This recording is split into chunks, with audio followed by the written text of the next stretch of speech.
ओम शांति। हम मनन कर रहे हैं राजयोगी जीवन की आधारशिला ब्रह्म भोजन। अनेक वरिष्ठ भाई बहनों के, दीदी दादियों के अब तक हमने ब्रह्मा भोजन पर विशेष अनुभव सुने और उनसे अनेक शिक्षाएं ली।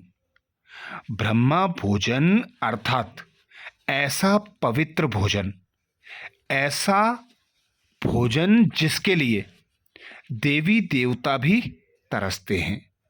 तो ऐसे ब्रह्मा भोजन के लिए विशेष बाप दादा ने राजयोगी जीवन की आधारशिला ब्रह्मा भोजन पुस्तक की टचिंग देकर वरिष्ठ भाई बहनों द्वारा अनेक ब्रह्मा भोजन पर उनके अनुभव, उनकी प्राप्तियां बतलाईं, जिसमें आज हम ब्रह्मा भोजन पर विशेष अनुभव सुनेंगे। ब्रह्मा कुमारी राज दीदी जो काठमांडू नेपाल से हैं। ब्रह्मा कुमारी राज दीदी जो काठमांडू नेपाल से हैं। दीदी कहती ब्रह्मा भोजन को चखकर ही भोग लगाना चाहिए, अर्थात ब्रह्मा भोजन को चख कर ही बाबा को भोग लगाना चाहिए। दीदी जी से प्रश्न किया, दीदी क्या बाबा खाते नहाते फोन अटेंड करते थे? दीदी जी से प्रश्न किया, दीदी क्या बाबा खाते नहाते फोन अटेंड करते थे? उत्तर में दीदी कहती कभी कभी भोजन खाते खाते यदि फोन आ गया तो बाबा बोल देते थे कि फोन में कह दो अभी बाबा शिव बाबा को भोजन खिला रहा है।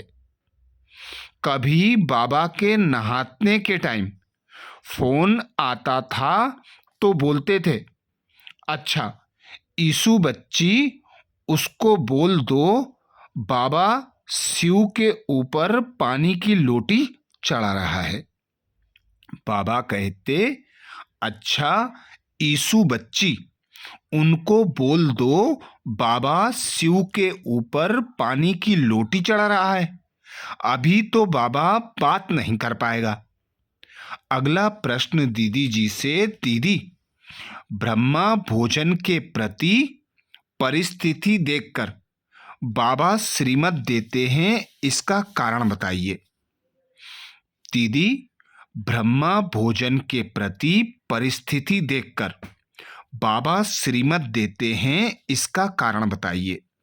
उत्तर में दीदी कहती, मुझे याद आता है मिलिट्री में एक भाई था, अनन्य था। उसने पूछा बाबा क्या करें, खाने का इतना परहेज नहीं हो पाता है, दूसरों का बनाया हुआ खाना खाना पड़ता है।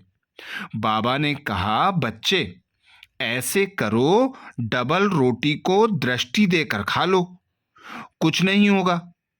उसके साथ और भी पार्टी थी तो उस पार्टी ने सुना, पार्टी चली गई।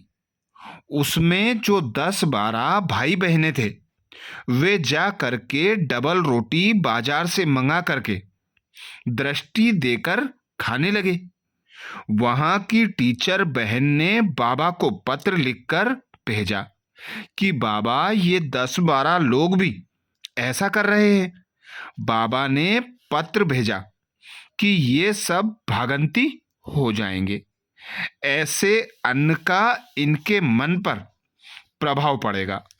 बाबा ने तो सबको कहा नहीं, उस एक को कहा था, उस एक को कहा तो हमारे देखते देखते आहिस्ते आहिस्ते सब चले गए। इसलिए प्यारे बाबा का जहां आदेश होता है उसमें ताकत रहती है। मिलिट्री वाला दृष्टि देगा तो उसको अमृत जैसा लगेगा, क्योंकि बाबा का आदेश है। बाबा ने श्रीमत की जो है बाबा ने श्रीमत जो की है उसमें बहुत बहुत बल रहता है। अगला प्रश्न दीदी जी से, दीदी शादी आदि में आए हुए फल कोई भेजता है तो स्वीकार करते हैं क्या?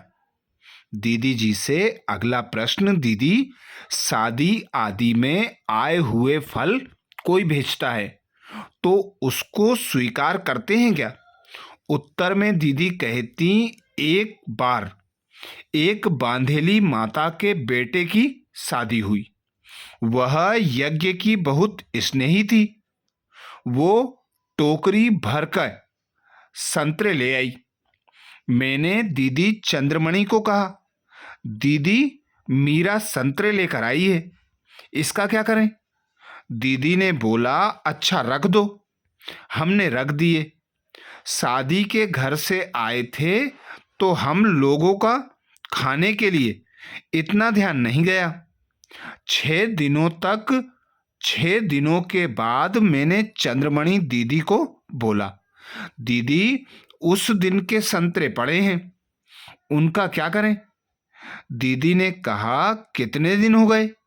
मैंने कहा 6 दिन हो गए। बोला, 6 दिन हो गए, अब सबको खिला दो, क्योंकि अब उस घर का प्रभाव खत्म हो गया।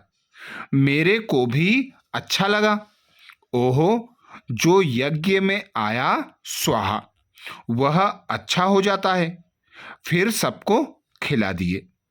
अगला प्रश्न दीदी जी से, दीदी बाबा बांधेलियों को स्वीकार करते थे क्या? अगला प्रश्न दीदी जी से, दीदी बाबा बांधेलियों का स्वीकार करते थे क्या? उत्तर में दीदी कहती, हाँ क्यों नहीं, क्या बताएं हम आपको। बांधेलियां प्योर रह पाती थी, नहीं रह पाती थी। इतना बाबा का प्यार होता था, वे रोती थी। बाबा कहते थे, बच्चे तुम मुर्दा हो, तुमको कुछ पाप नहीं लगेगा। मुर्दे के साथ जो अनबन करता है शराबी, तो वो उसका पाप है। बांधेलियां कभी कभी इतनी सी टोली बनाकर भेजती कि बाबा को जैसे भी खिला के आना। बाबा कहते थे, बच्ची अच्छा अच्छा।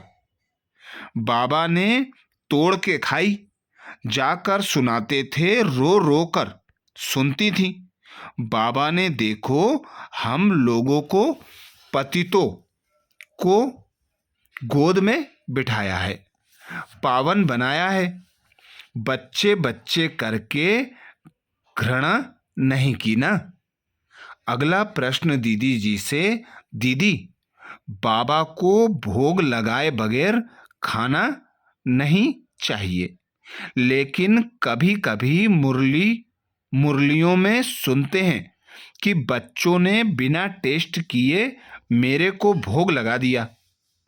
दीदी जी से अगला प्रश्न, बाबा को भोग लगाए बगैर खाना नहीं चाहिए, लेकिन कभी कभी मुरलियों में सुनते हैं कि बच्चों ने बिना टेस्ट किए मेरे को भोग लगा दिया। उत्तर में बाबा कहते, हमने भी यहाँ आश्रम में आकर सीखा। भोग लगाना है भगवान को, उससे पहले खाना नहीं। लेकिन भगवान हमारी माँ है, हमारा बाप है, हमारा साथी है, हमारा सतगुरु है, हमारा सब कुछ है। उसको प्यार से खिलाएंगे तो देखना तो पड़ेगा ना कि नमक ज्यादा है कि कम है। यह यज्ञ में सीखा, तभी तो यहाँ रियल संबंध है। इसलिए टेस्ट करते हैं, करना चाहिए, क्योंकि बाबा को खिलाना है। भक्तों को महसूसता नहीं है कि रियल यही हमारा बाप है। अच्छा, तो ये था दीदी जी का अनुभव, जो कि काठमांडू नेपाल से हैं। ब्रह्मा कुमारी राज दीदी काठमांडू, नेपाल से। अब अगले वीडियो में अगले वरिष्ठ भाई बहनों का, दीदी दादियों का अनुभव जानेंगे। अच्छा, ओम शांति।